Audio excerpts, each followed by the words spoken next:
I'll go ahead and read it out loud and then I'll know that we've heard it. And if you just came in, I'm asking if people would be willing to share in the chat if you had a particular piece of this description that stands out to you that you're more curious about.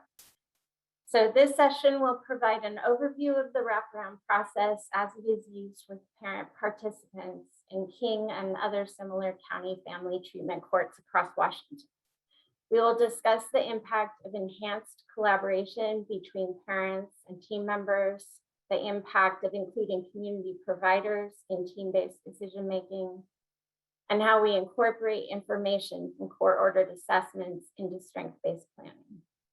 We'll also discuss how exploring parent values and needs can improve motivation to complete services and honoring individual family culture. The importance of including parent voice in decision-making and planning, assessing plans for effectiveness in achieving desired outcomes, and understanding addiction's role in a parent's decision matrix. And if you're like, I don't know what any of that means, that's fine too. I'm not worried at all. So I'm going to go ahead and introduce myself. I'm Susanna Everly, and I am kind of an anomaly in Washington, but also further than that. So I do a process called Wraparound, and some of you may have experienced it in where it's called WISE, and what is it? Washington Intensive Services, something. But I started doing Wraparound long before WISE.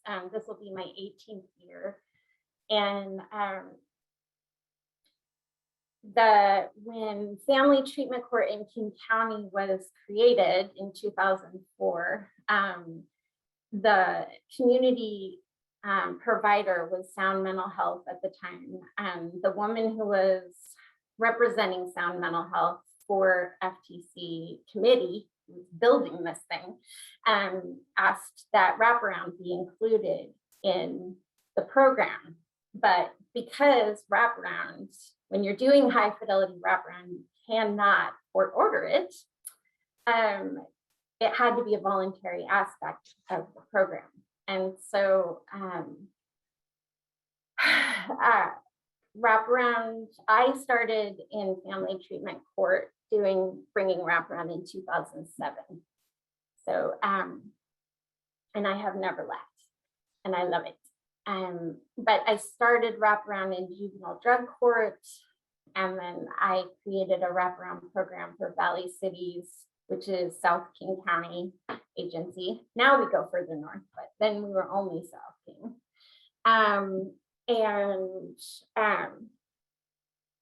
Let's see, what was I going to say? Bring it to FTC. Oh yeah, that's right. So my first 3 years of Wraparound, the identified client was the child. And if you've ever been a part of a Wraparound, you know that the child's caregivers have to be a part of that process, like 9 times out of 10. Occasionally you'll have an adolescent, but that doesn't need that. It's very rare.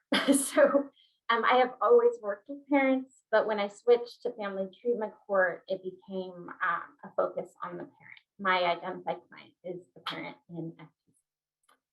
So I'm going to give you a little description of Wraparound, like an overview.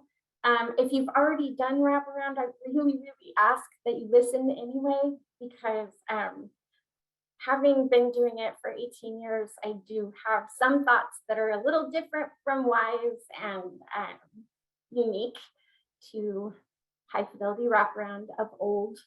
And then we can start talking about some of the things that you guys have expressed interest in. I'm just going to peek at the chat really quick.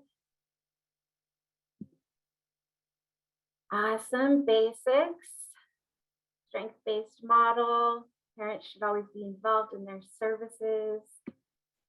Is this being used in Walla Walla County? Wise would be in Walla Walla County, but I believe I am still the only person doing wraparound in a family treatment court. Part of the reason I want to do these presentations is I am hoping that more family treatment courts will find a way to include wraparound, because I think it's absolutely a wonderful process for that situation. Okay, definitely interested in the connection between parents' value and motivation to engage in services, especially getting sober, impact of addiction on decision making. For them to have a voice, collaboration between parents and team members. Beautiful. Okay. Great. And I'm so glad there's new classes here. Thank you for coming, and thank you for being a part of these families' lives. And it is very brave work, and I'm so grateful to all of you for what you do. And I have some ideas particular to your role that might be helpful, even though you can't do wraparound with me. So, okay. So behind me is a poster, and on this side, it is the family is the middle circle, and here's a CASA circle, and social worker, DBA, mental health, school. And so the family includes whoever the family defines as the family. And so the idea of this one, there's all these arrows. There's arrows going in towards the family, and there's arrows coming out at the family. And I want to explain at a wraparound training, when they're teaching facilitators, they hand out hundreds of bungee cords, and we get split into groups of 5, and one person is identified as the parent, and they put a bungee cord around their waist. And then the other people are identified as the team members, and they each hook one end of the bungee cord onto that waist belt. And then they say 1, 2, 3, and everybody pulls. And the idea is that the person who is the parent is getting the feeling of what it's like to have all these different systems pulling on you at the same time. And then at the exact same time, usually each of those systems wants something from the parent, but also has a plan for the parent. They've got great ideas for the parent. They've got, if you would just do this, you'd be fine for the parent. And usually those systems are not talking to each other. And so they overlap, they ask too much in one area, not enough in another. They don't know that they're repeating each other. So the idea is to find a way, and I know that WISE does do this, find a way to get those people communicating. So in wraparound, the goal is this circle. So the parent is on the circle with the systems. That's the facilitator, and that's the parent partner.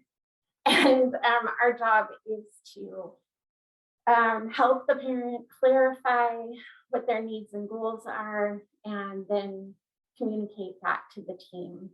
And we know we've done our job well when the parent takes over the facilitation and basically doesn't remember we were there. So that's great. Okay, so in the middle here, I've got do for, do with, cheer on. That is something you can take to the bank. Do for, do with, cheer on. So that is a way of thinking about front loading, so to speak, allowing a person to have a stage where they don't know yet, and they're asking for help and you say, yes, I will help. And you do it. But then you move very quickly into, or I shouldn't even say very quickly, at the pace of the person, we move into do with. And so some parent partners, which is included usually with wives, will do with almost from the right away, because the goal is autonomy. The goal is that in our cases, when the dependency is over, the parent will take these skills with them. They will know how to do this thing. In my world, that means even if a parent has, like, it's a situation where we have to call CPS, we're going to ask the parent to allow us to do that with them and to bring them into that conversation, so that they have not only, it's not about ownership, it's about being with in the process. And then cheering on is when we get to just watch them bloom and grow or do the task on their own. And I will explain that more with the casserole ideas. Okay. And then how it all happens is we have these principles. And this is the part where Wraparound is sort of a philosophy. And the reason I want to encourage you to not shut off your brain because, oh, we don't have this kind of wraparound, is they're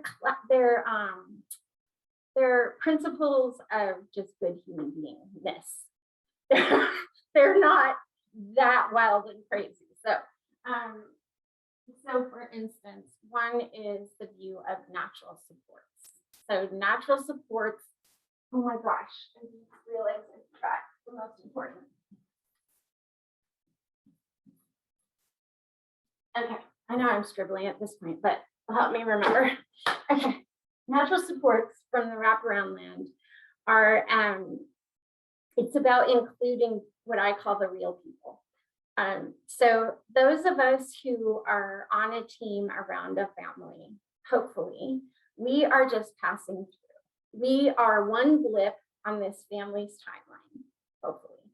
And they are going to go on past us. But before we came and after we leave, they will have natural supports, family, friends that were there and are there.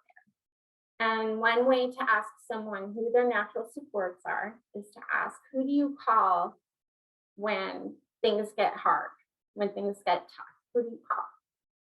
And a lot of families that are referred to me do not have natural supports. That's the experience of the team, is they don't have natural supports. With addiction, with mental health issues, with struggling with poverty and stress and dependency and removal and trauma, there are times where families get very, very isolated, and then a wraparound would go help that family and try to go into the community and find resources. So like for a kid, that might be a youth center, or it might be finding them a therapist that actually cares, or big sister, big brother, something like that. In my world, it's more often sober supports, 12-step meetings. But getting those people involved and into the conversation as much as possible can be super supportive for parents and kids, and they feel safer. And when somebody feels safer, they're more like, their brain is more able to learn. So I'm often thinking of these principles as anything we can do to create safety in the room and help that person breathe through whatever we are experiencing with them. Cultural humility is a little different in wraparound.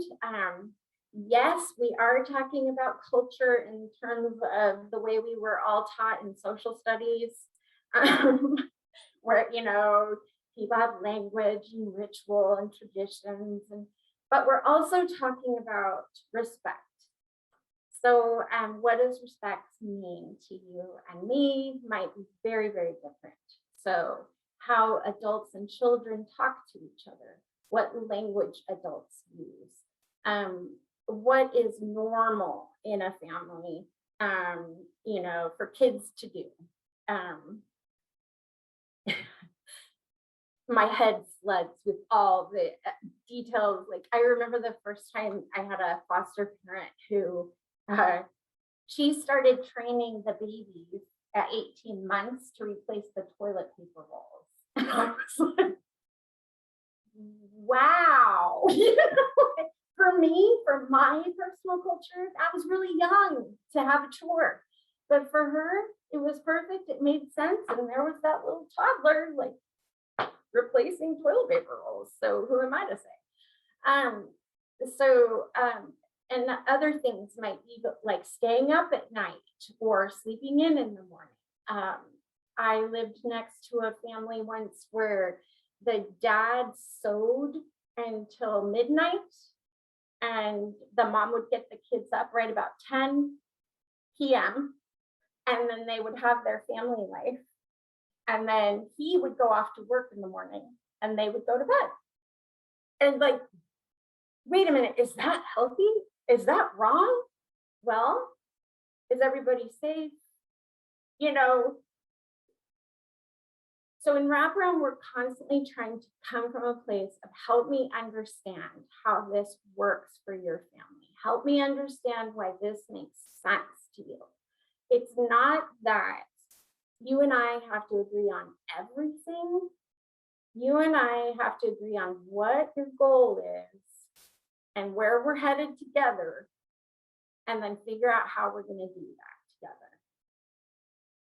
And I can say right away that with addiction, there are aspects of culture that not everyone thinks of right away. So, for instance, if I am deep in my addiction to opiates, I most likely, I'm not saying everyone, but most likely, I'm going to struggle with time. Nope, I'm not going to have any printouts. Sorry. It's just me in a poster. So, but they'll have no sense of time. They'll have no sense of day and night. And so this is very important to know when you're entering a conversation with someone who is surviving in addiction to opiates, because if you tell them they have to be there at a certain time, it may be more of a struggle to help them understand what you mean. And I think that is a really good example for you guys to hear. I think a lot of us, I have to be reminded of this constantly too. Like, it's not that I don't expect you to show up for the UA, it's that I understand you don't get it when I say Tuesday. So let's talk about, okay, what day would that be? It's your visit day. Okay, let's connect those in your brain. You got to go to a UA before you see the baby, because a lot of people will prioritize seeing their kids over services. And for some of us, that's like illogical. Don't you understand? If you finish the services, you can have the babies back. But in their minds, in their sense of time, they just want to see their kids.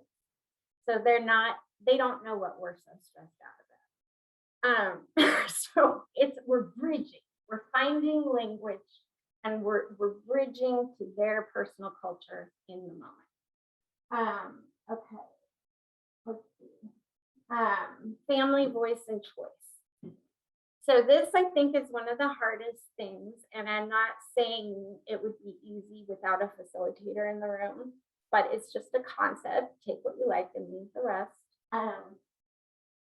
So in this circle, where we're trying to get everybody on an equal playing field and have the parent have more voice, the only way for that to happen is for the professionals to not talk as much.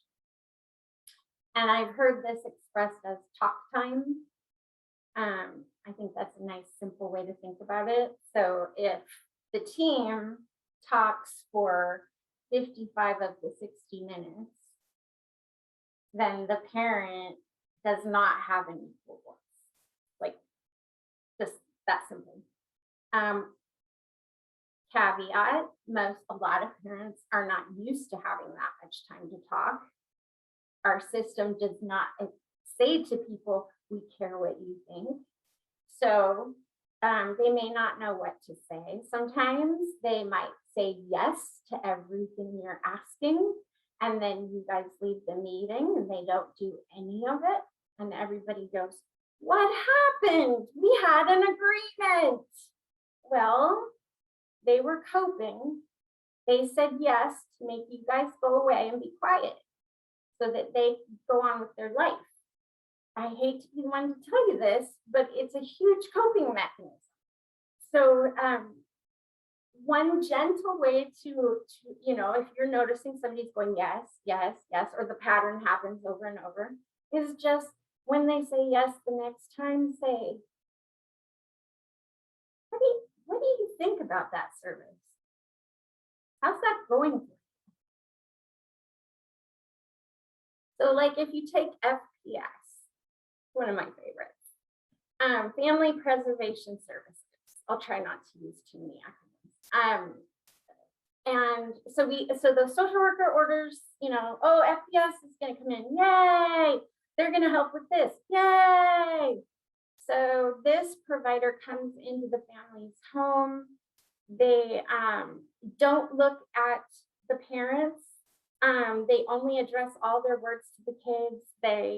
The parent tries to show them where to sit. They ignore them. They sit across the room. The parent tries to offer them a cup of coffee. They say, no, thank you. I don't need anything. And this whole snowball of cultural clashing happens, right? And then the next time the parent's supposed to meet with that provider, guess what? They don't do the service. And everyone gets mad at them. Like, why didn't you do the service? You're just supposed to do the service. Well, it helps if anyone on the team can be like, how's that going for you? Does it make sense to you? Is it helping you? Is that helping you with your kids? Is it helping you with the goal we said it was for? Are they really helping you find housing, or are they just sending you the list from Section 8 and saying good luck? So all of those are pieces of both cultural humility and family voice and choice, of asking the parent to share just a little bit more. They don't have to share their whole thing, just enough so you guys get an understanding of what they're actually getting out of any given process. So we have collaboration up here, and I want to give you some ideas from the CASA role for collaborating with parents, because I think you can do this outside of Wraparound. That's we'll see. So one of the examples that I give to CASAs who come into FTC Wraparound is learning a parent who is supposed to, okay, let me start over. Your kid, the kid you're focused on, is in school and they're struggling. And they have school meetings coming up. Maybe they have IEP meetings, or maybe they have a modification meeting or whatever, and the parent isn't coming. So everyone, the tendency is just to say, you're supposed to come. If you cared about your kids, you would come to the school meeting.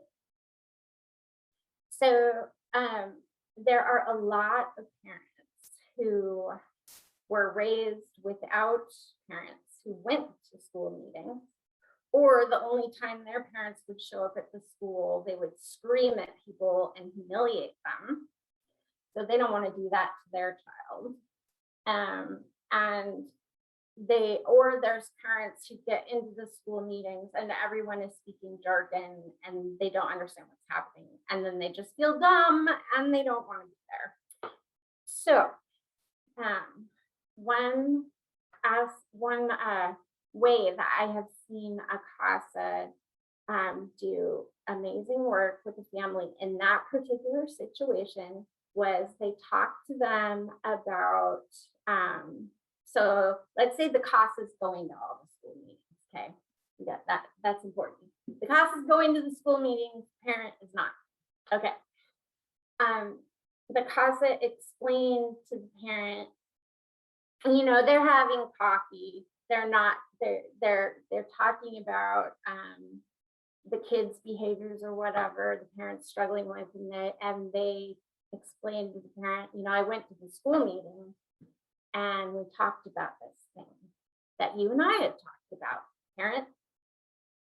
So when you told me that it helps when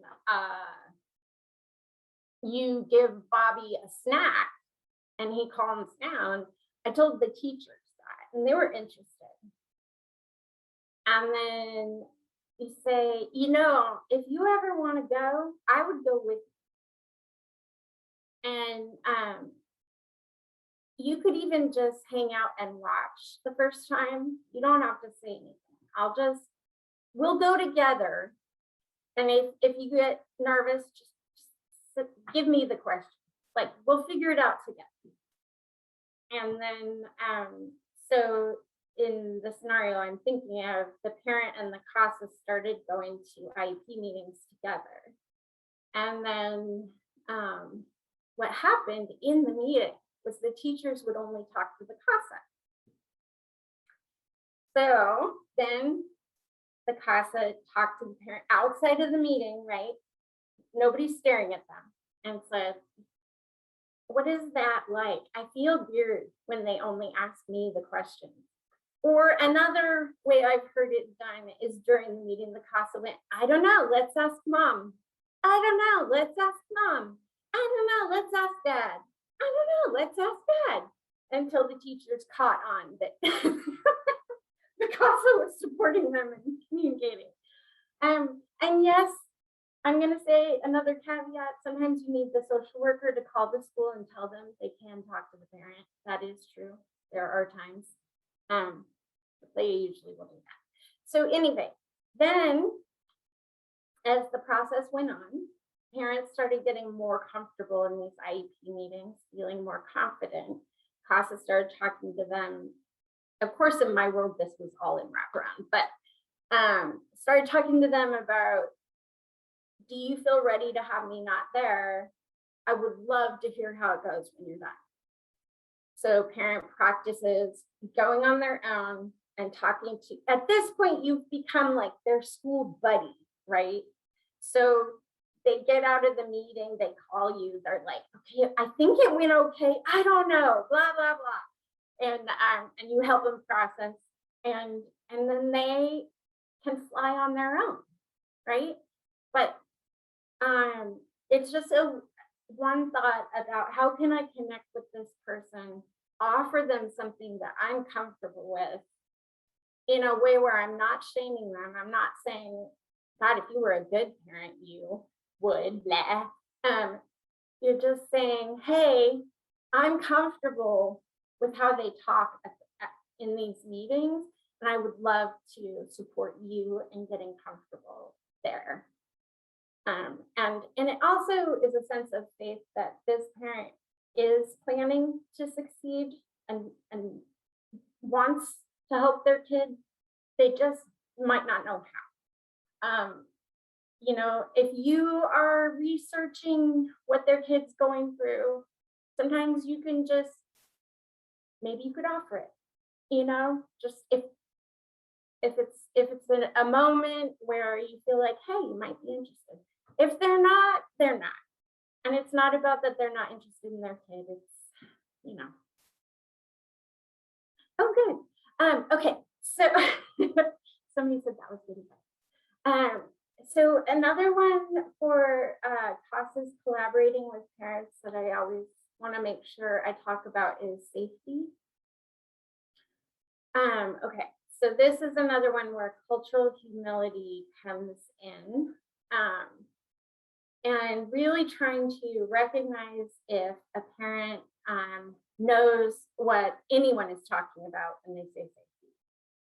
So if I grew up with no sense of my own boundaries, my own capacity to control what's happening around me,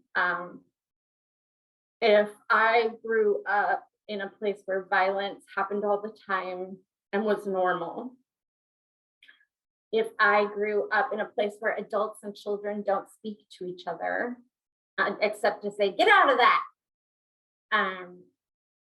then when everyone around me is saying, be safe, I might look at them, and here I'm going to give you an example. So I had a precious mom once upon a time, who we were going to talk about crisis planning, and I called it safety planning. And the second I said that, she got totally escalated and started circling the room, yelling at me about how dare I call her out and say she wasn't keeping her children safe. And so I helped her breathe. And then I talked about, well, what does safety look like to you? Well, we eventually got to so in Wraparound, the general definition of crisis is when grownups don't know what to do. That's crisis. So I said, is there ever a time you don't know what to do? And at first she was like, of course I know what to do. Okay, is there ever a time? Finally, she decided if she was in shock, if she was in physical shock, she might not know what to do. I was like, okay, let's go with that. So we're making a plan for if you were in physical shock. Okay, what is the first thing you would do to keep your son safe? Her first idea was, I'm going to get my apartment on the first floor, so if he jumps out the window, he won't break his leg. Okay. So I wrote that on the board. So where do we go from there, right? So that was a person who had not experienced a lot of safety in her world and had not experienced childhood in the way I thought of childhood, or some people think of childhood, where you have like little people and tall people, and the tall people take care of the little people. Yeah, that was not from her world. So one of the most beautiful families experience I've had with the CASA is we decided the CASA, as a team, we decided the CASA was he knew a whole lot about safety. Yeah, and mom believed him that he knew about safety. I don't remember why, I'm sorry, but she believed him that he knew about safety and how to keep her son safe. Maybe they had had a few conversations and the things he said worked. I don't remember. But she agreed that he could be her safety coach. So when she didn't know what to do, she would call him and say, what would be the safe thing to do right now? And she actually did do this because she believed he knew safety. And for her, it was like math or art history, like he knew a thing and she hadn't studied it. So she was interested. What did he think? And we would have these conversations, like bring up a safety thing that happened and be like, okay, Casa, how would you look? What would you think about that? What would you be thinking about in that moment? So if we had an abusive dad on that family and mom was having to navigate, if she was going to let dad come in more often, if she was going to let dad visit, if she was going to let dad, like, she was trying to figure this out. And so eventually she decided that she was going to keep Percasa in her head. That was her long-term plan. She was going to keep him in her head, and when she felt unsafe or she was worried about a safety decision, she would think about what he would say. And I can tell you that that was like 8 to 10 years ago. Let's say 6 to 8 years ago, and that mom is still safe. And that kid is still safe. And that that Casa, it's so precious to me, I think partly because mom, if you looked at these two people on the street, you would think those two people would never get along. They have nothing in common. He kind of looked like a professor from UW or something. And she looked like she had seen some rougher times than he had. But they both cared about that child.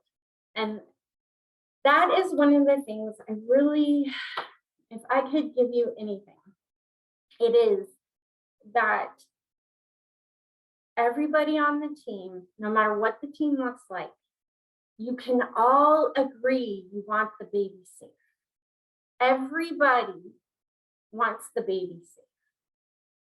What safe means can be very confusing if I've grown up without experiencing safety. But if you ask me as a parent, do I want my child to be safe? I'm going to tell you, yes, I do. And that can help a parent not feel attacked or less attacked.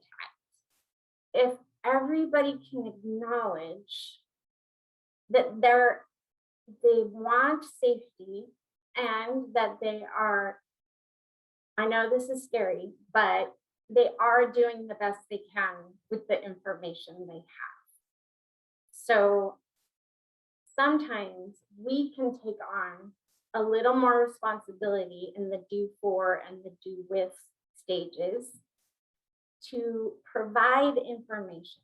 And if there's anything I focus on in my role, it's helping parents make informed choices. If they don't have the information about the choices they're making, if they don't understand what's coming or what actually happens, they're going to make a less informed choice. And it's scary to be real with people sometimes. And if I can't say it in a way that's going to come out like compassionately, like let's say I am so frustrated. I have the one example that pops in my head is I had a mama who she gave birth to twins, and they were both, their respiratory systems were impacted from her meth use in utero, and she refused to say that there was any impact.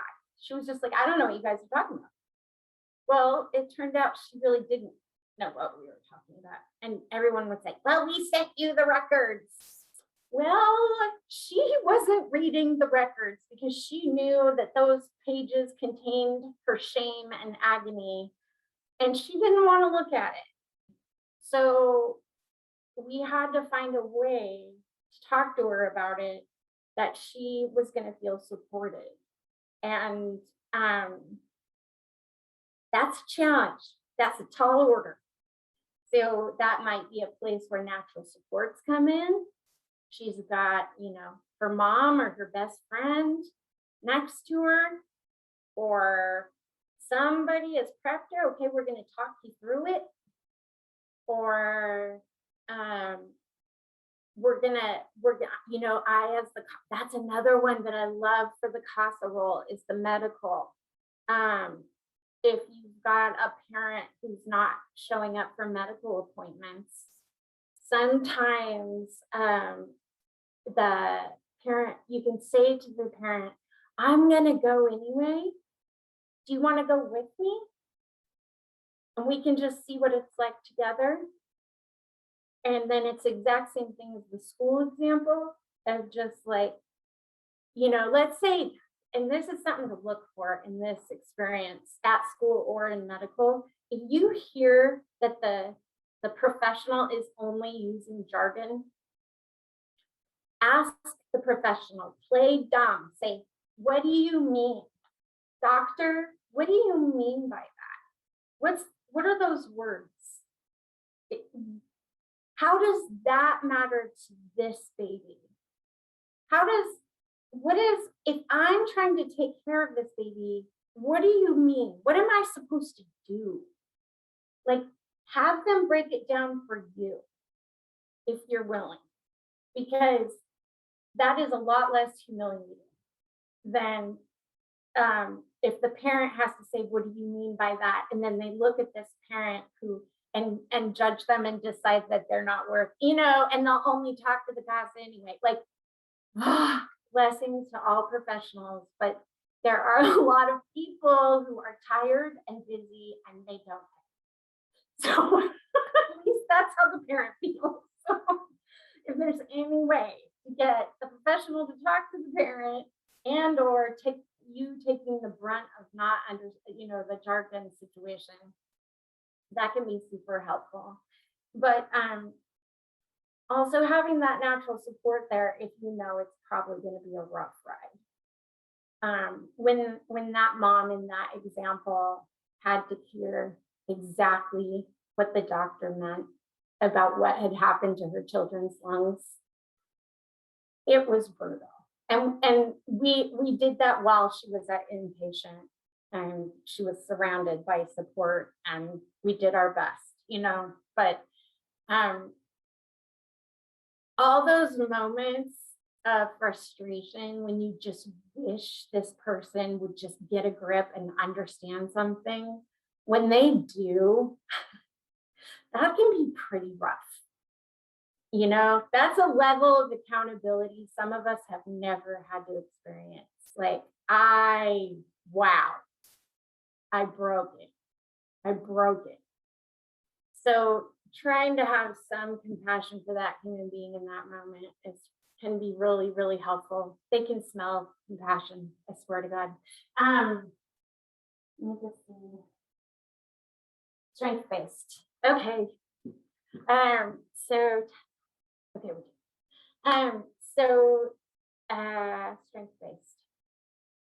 Okay, so probably a lot of you, not everybody, maybe newer people haven't yet, but a lot of you have been to a family team decision-making meeting or a shared planning meeting, and the facilitator writes the word strengths.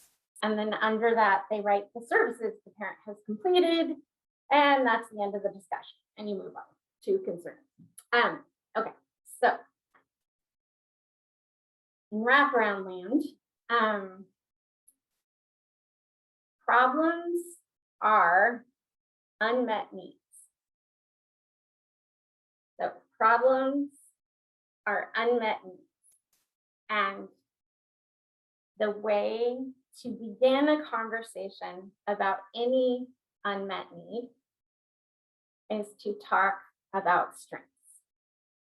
So what that looks like in real time is everybody has come together to meet about this problem, this concern. And when you're talking about strengths, you pause and you say things like, Mom shows up to every visit. And you don't say, but she's always late.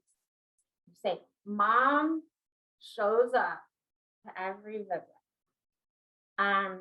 Mom answers when I call her, or she'll answer as soon as she can. Mom tries to take the kids to the park if it's sunny. She always asks how he's doing in math. Like, some of us, like, adding to that list of strengths, having the team point out that you notice that they bother, and that they are attempting, they are managing to connect with their child. You know, mom brings, like, I had a mom, oh my God, it was so sweet. Like, we were just losing our minds trying to figure out how to get this mom to connect with her kids, because she was using really heavily. And she showed up for the visit finally, right? We were just like, oh my God, please. And she shows up for the visit, and she brought the jersey of his favorite player. She brought his strawberry soda, and she brought one other thing, like a picture of his sibling or something. And that kid was like, it was freaking Christmas, you know? And so afterward, when we were listing strengths, we said, and when she got to that visit, she gave him these things that mattered the most to him. And one thing that people sometimes will think is, well, if we focus on all that, you know, they're not going to, and oh, that means it's almost 11. Okay.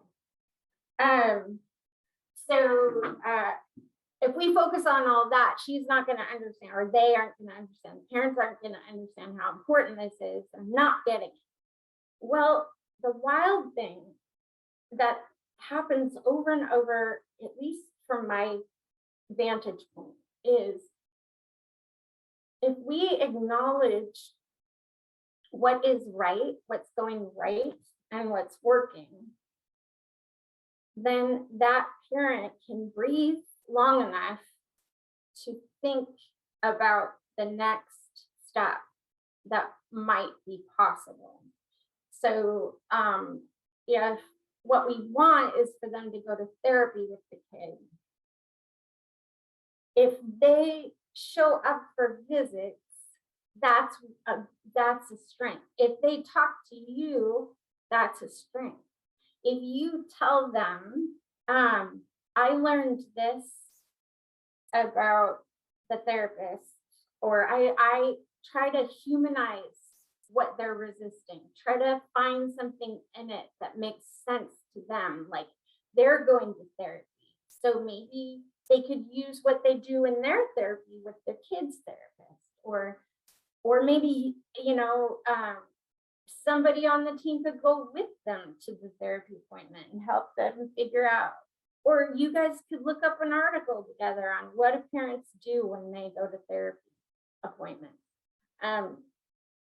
And giving them some room to think, and noticing what they're doing right, and that noticing that they may really want to be there for their kid. And the truth is, some people are not going to make it. That is real. That's life. That happens. So I do want to talk about that for a minute. So in the families where the parent did not have the capacity to parent, or did not have the capacity to get sober, and we had to go through either relinquishment or termination of parental rights. Of course, that is never the fun part.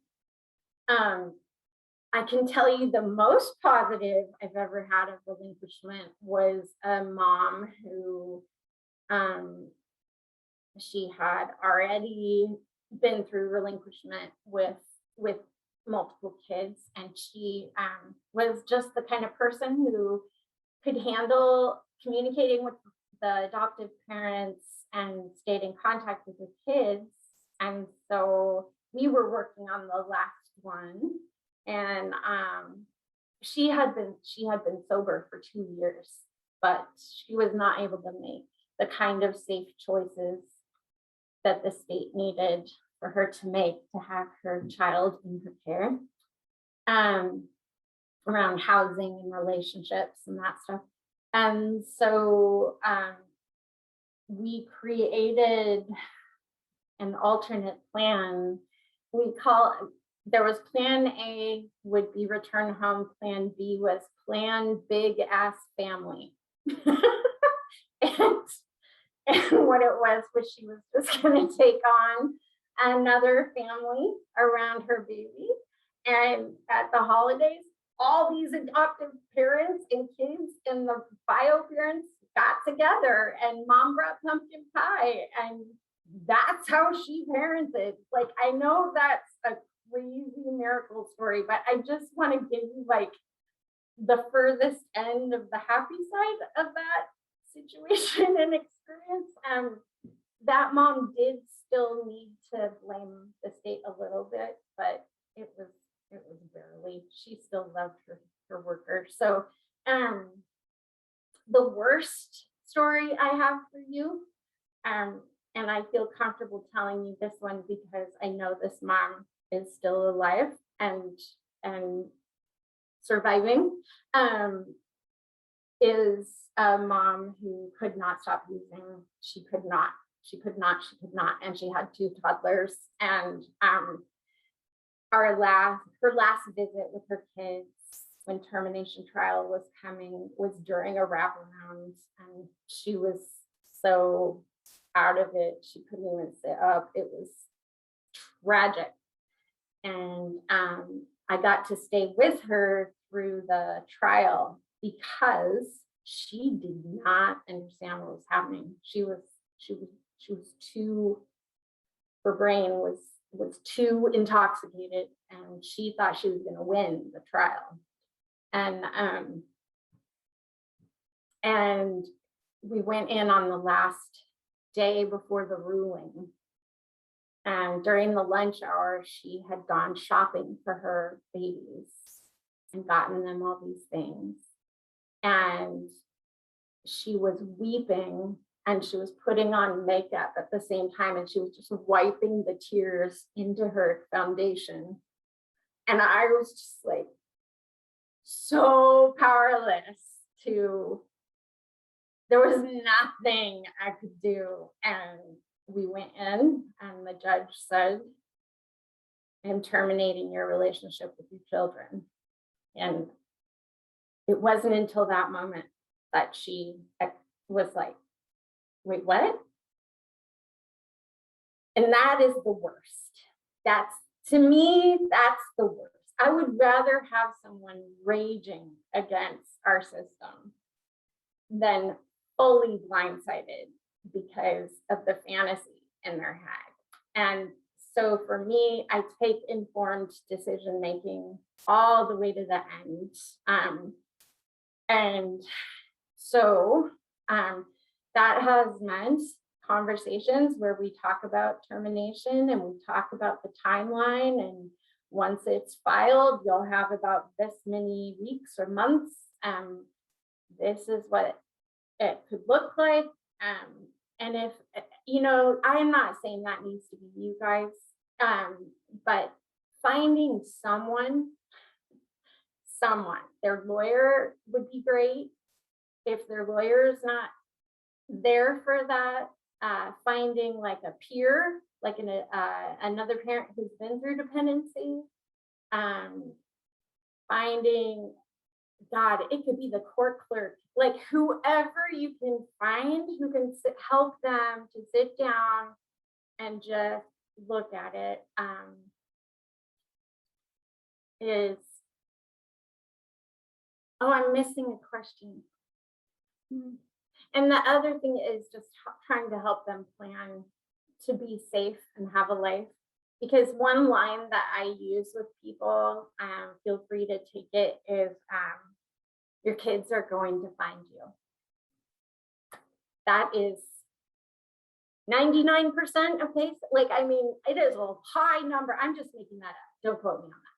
But I'm just saying it's a high percentage of kids that are going to go find that parent as soon as they're 18 or sometime in their 20s or in their 30s when they're doing therapy. They're going to go find their parent. And when your kid finds you, you want to be there. You want to be there for them. So what's it going to take for you to be there for them? Okay, I'm going to read this question. I pull them back in. Aw, thank you, Gabrielle. I think you guys have more in your purview than you know a lot of times. Not just in the sense that, where they write in the court order that the social worker should make decisions in consultation with you or in agreement with the CASA. It's also that you guys are a bridge in some ways that similar to me, but in a different direction, because you guys are volunteer. You are, except for, the gals that are the heavy hitters on the TPR cases. But for the most part, CASAs are a bridge because you guys are coming from a very human perspective where perhaps a social worker or a attorney has gotten jaded from working in the system for so long, and you guys are remembering what it's like to be have a kid in your home who you need to feed them a peanut butter and jelly sandwich. You're remembering what it's like to take your kid to a school meeting. You're not, you see it because a lot of times causes will be I feel like teams will diminish their voice because they're saying something like, well, when is she going to work? Or doesn't she need to do the thing? And those questions are valuable. It's not that, it's you guys remember real life. And you guys are not just going down the checklist of the court order in the same way that the court system is. You're looking at a family, you're talking to caregivers, you're talking to placements, you're talking to teachers, you're talking to doctors. You're getting a perspective on that kid's life and that kid's needs in a way that nobody else on the team is. So I just want to encourage you, if you are in a situation where people are shutting you down, keep talking. Don't let them intimidate you. But keep reaching, if you've got a parent that comes up for air, try to reach for them and see if you can hand them a life ring. But, if they refuse it and they're mean, you don't have to keep handing them the life ring. Yes, picture me when the going gets tough. I love that. Okay, what am I missing?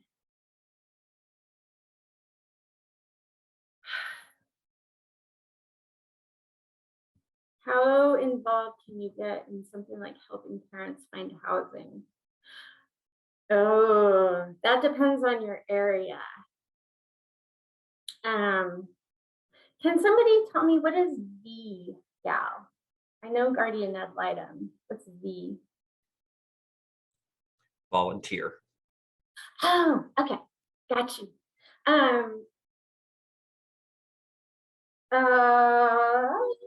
I think maybe my first answer would be, this is what I would do. if I didn't have people who were already specialists in the area, would be to have a handful of your local housing resources and just say, hey, I heard that the solid ground is a good place to go, or 211 or whatever it is in your area, like, and not try to, because just so you know, there's this incredible role, usually somewhere, the housing case manager. They know all the stuff. And so if you can help them figure out how to get one, that is probably the best thing to do. Wraparound in family court and with who those conversations would include an action plan per se. My guess would be, let's see, family court. So family court is separate from family treatment court, which is what I'm in. Family court is more in the area of divorce, custody, guardianships, that kind of thing.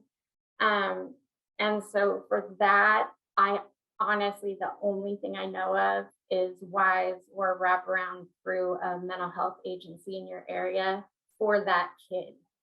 And the kid usually has to be involved in 2 or more systems to be eligible.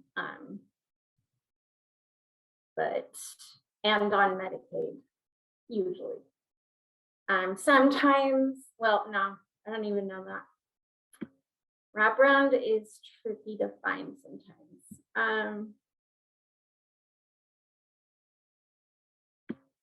Yes, okay, but that is one thing I'm seeing. Tamara's comment about providers changing all the time and social workers changing all the time. That is one way that you can know your value as a role, is CASAs that don't change, even when all that other stuff does, can be helpful. Kids can anchor on you a little, you're a familiar face at the very least. And yeah, the other thing I do is advocate for people to get permanent therapists, not interns.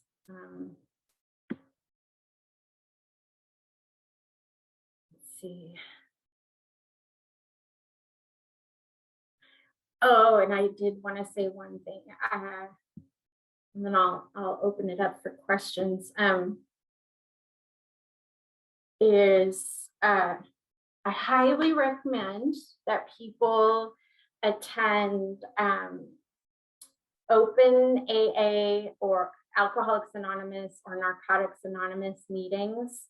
Right now, with Zoom, you can attend a meeting in New York, you can attend a meeting in Texas, you can attend anywhere in the world, including Belgium, including Greece, like Ireland. Like, you can travel the world on Zoom through the 12-step community right now. It is incredibly helpful to hear the voices of people that are currently struggling with alcoholism and addiction. And it just gives perspective that people who've never experienced it, it's hard for us to imagine. And the other one is Al-Anon, which is for friends and family of alcoholics. And in a lot of communities, they include and addicts. And Al-Anon can help a person get perspective when you really want someone to change and they won't. It can help you breathe and have a context for what you're looking at, because addiction and alcoholism are so just forces of nature. And I personally, it is an ongoing challenge to hold my center when the winds get going. So I will open it up for questions. You are welcome to pick my brain.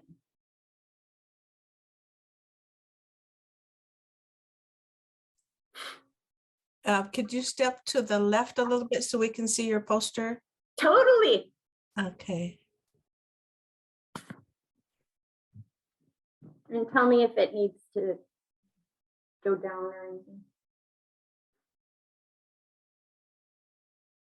I think I got everything. Thank you. I don't know about others, but I have another poster more about keeping parents connected to their children even after termination adoption.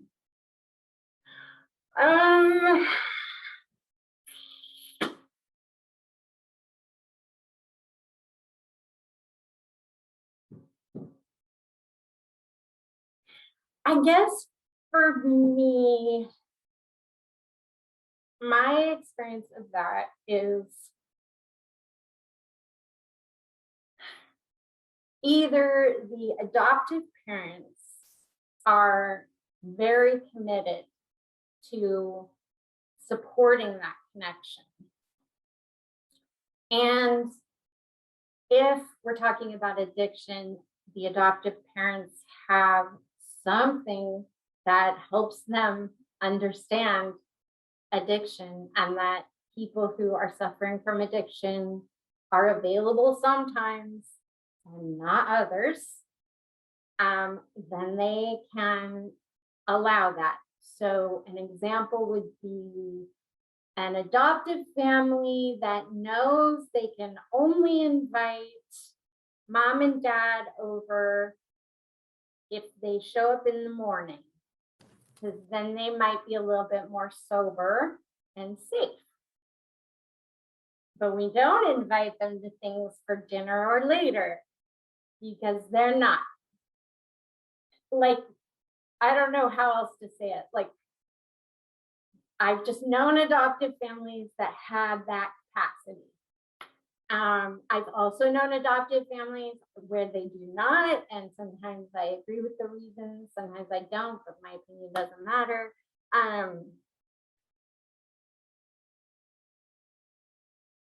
And yes, it's true, an adoption agreement will tell you the minimum requirements, and I have worked with many parents who have had their rights terminated and their children were adopted, and adoptive parents have a spectrum of what they are willing to do, regardless of what the agreement says. Some people will just cut off the bio parents, and they have the right to do that. They have the right to do that. If they want to do that, they can do that. Unless the bio parents take them to court, but sadly, they usually don't have the wherewithal to do that. So let's see. And then the other thing is if it's a relative placement, I've seen where families just end up allowing some contact, like at the holidays, or one of my favorites recently was a sister. My parent was one sister, and the other sister had her older son and had adopted him, and then she was the placement for the baby son. So mom got the baby son back, and then we had to talk through the sort of complicated layers of her sister still having full custody of the older child. And yeah, so in that case, the sisters were able to communicate pretty well, and then we also sent in a FPS therapist who kind of guided their conversation around it, navigating that.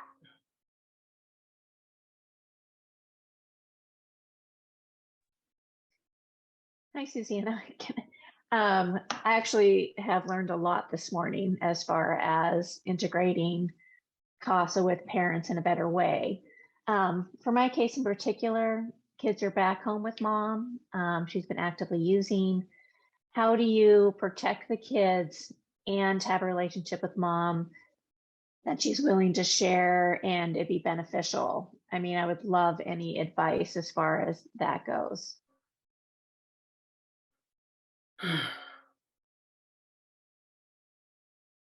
That is, it's, God, that is so complicated. We go round and round and round about that in family treatment court.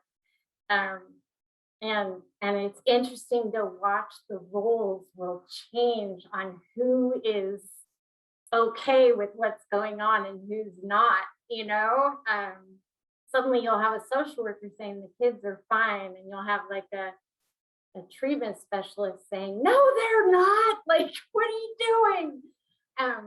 So for me, I started at Ryther Child Center. My career started at Ryther Child Center, and I was in, I don't know if any of you remember The Nest, but it was the place where kids got assessed and stabilized and after just horrific abuses. And I will never forget those children. Like, I cry right now as I think of them. And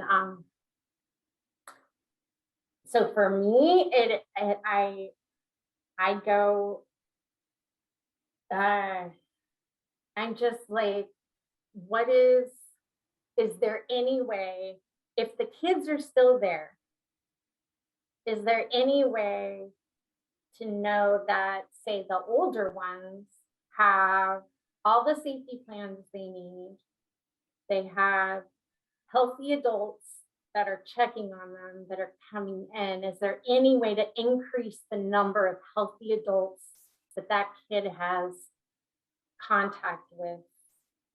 Do they know that they can talk to people and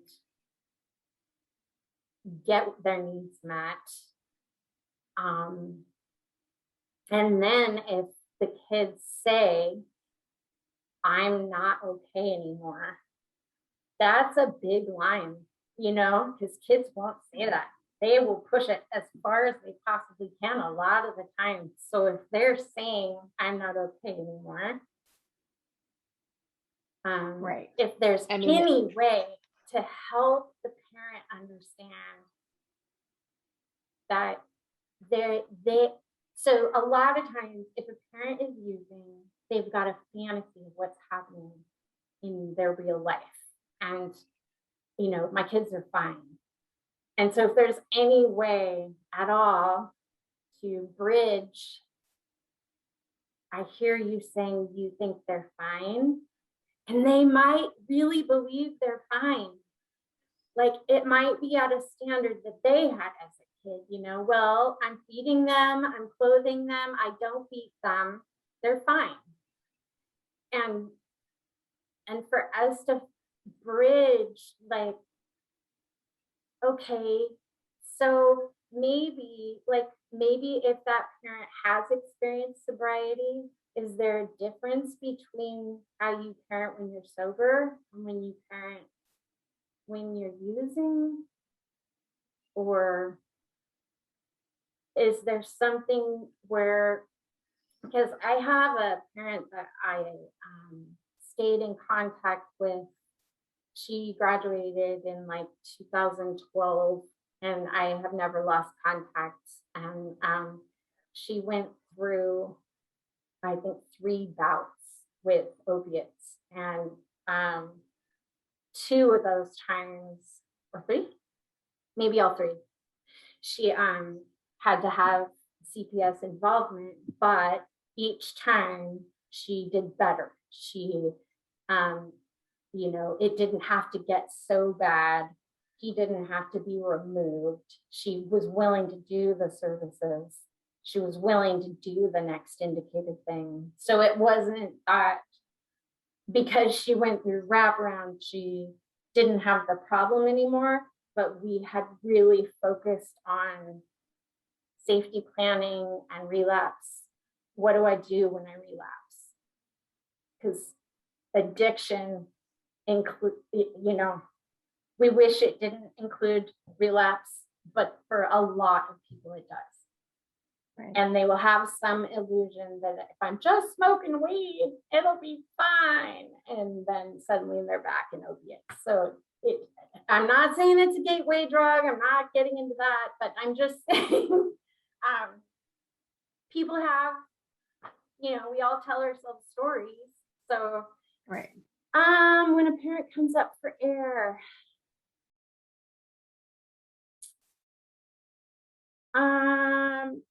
the most I see of parents coming up for air is they pop up at visits or they start calling the placement.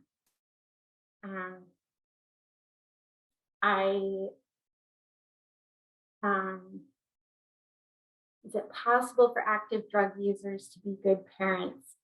We had that discussion in my wraparound team yesterday with like 10 people, facilitators and parent partners, and we were going around and around because in WISE, it is not in family treatment court. If somebody's using, it's a very specific issue. I'm not saying it always gets handled the same, but but in WISE, addiction is like, well, what does CPS say? Are they fed? Are they warm? Do they have, well, they're in a tent, but are they safe? Like, well, what does safe mean? Well, are they doing their homework? Like, it is a spectrum out there right now, and it is only going to get worse. I really don't see that question getting any easier. Yep. What are the other differences between WISE and WRAP? So WISE came out of a lawsuit.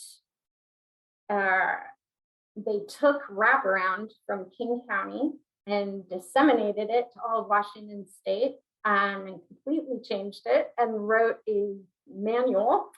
And so in WISE, they have to have a pod of a therapist, a facilitator, and a parent partner, and those three people work together with the family. And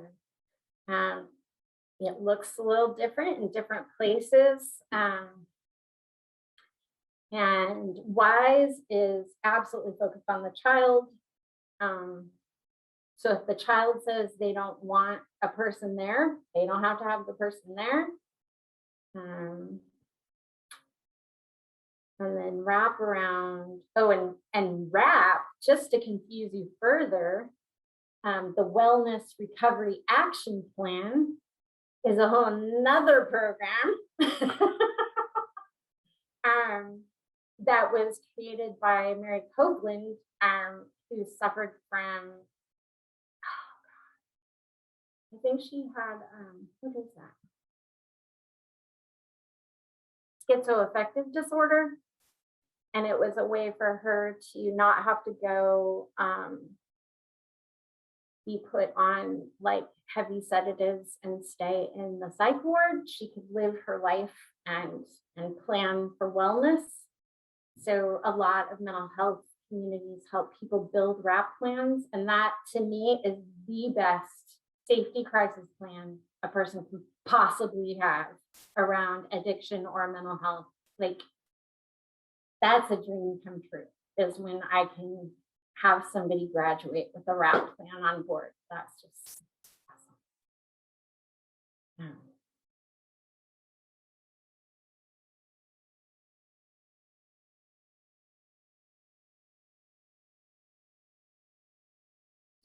I feel like I could leave you with one more tool if there aren't any more questions.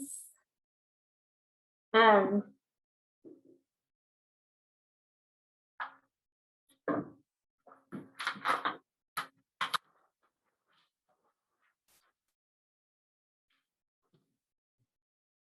you see that? It says parenting team. And then it says mom, dad, social worker, CASA, judge. So this is a tool I use when parents don't understand who is making the decisions about their child, anything from a haircut to where they're going to live.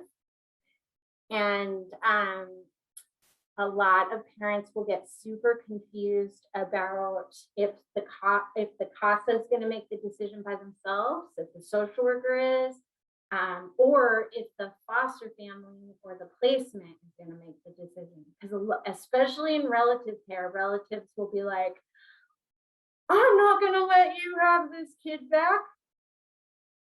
So parents can get super confused about who's making the decision. So the way I handle that is I throw this up and I say, this is your parenting team. And these are the people who can make the legal decisions, legally have the right to make decisions about your child. And I put them on here, I put social worker, I put CASA, and if, depending on the team, sometimes we have to draw in all the attorneys because everybody wants to be important. But then I always make the judge a different color because I think it's very comforting to people, even if they don't like the judge I can't say that across the board, but they do appreciate knowing that the judge gets all the information and they decide. It's not their aunt who has never liked them who is deciding. Yeah, it's the person in the robe.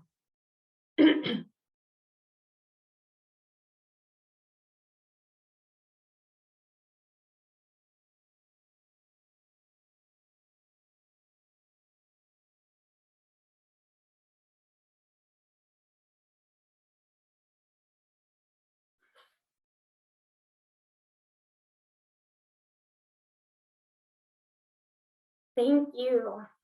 I am super grateful I got to do this.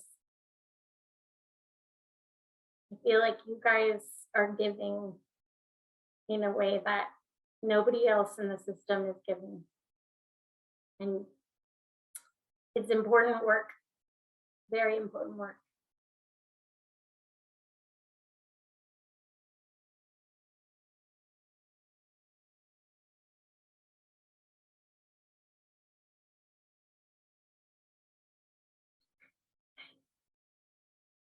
Aww, fun.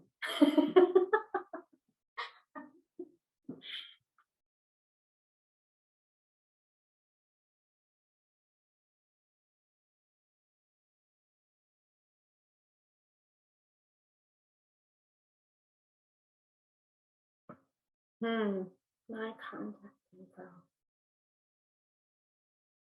Ryan, is there an easy way to provide my contact info? Yes. Give me just a second.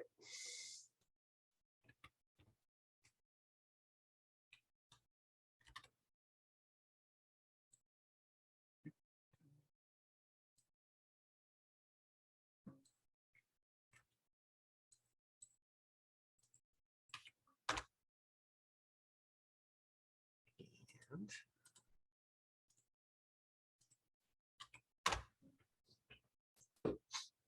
Perfect.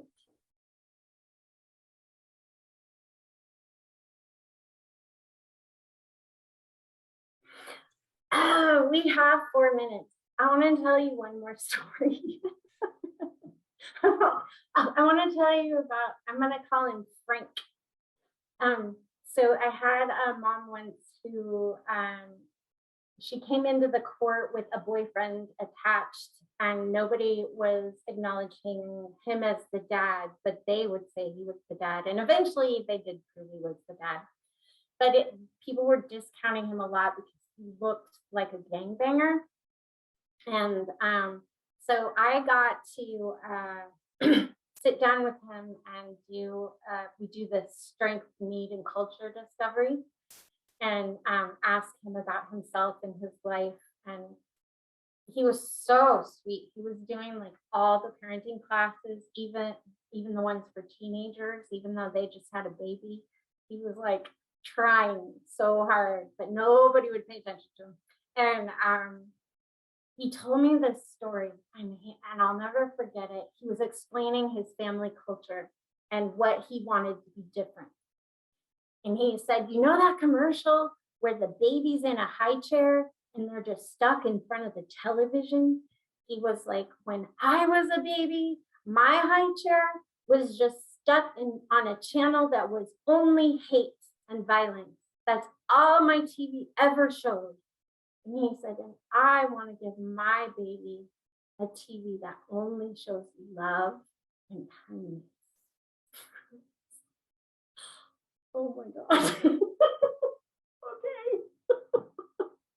Let's figure out how to do that.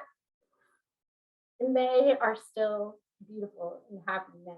That family, they made it. They made it. I had to tell you about them. Yeah, yay team, exactly.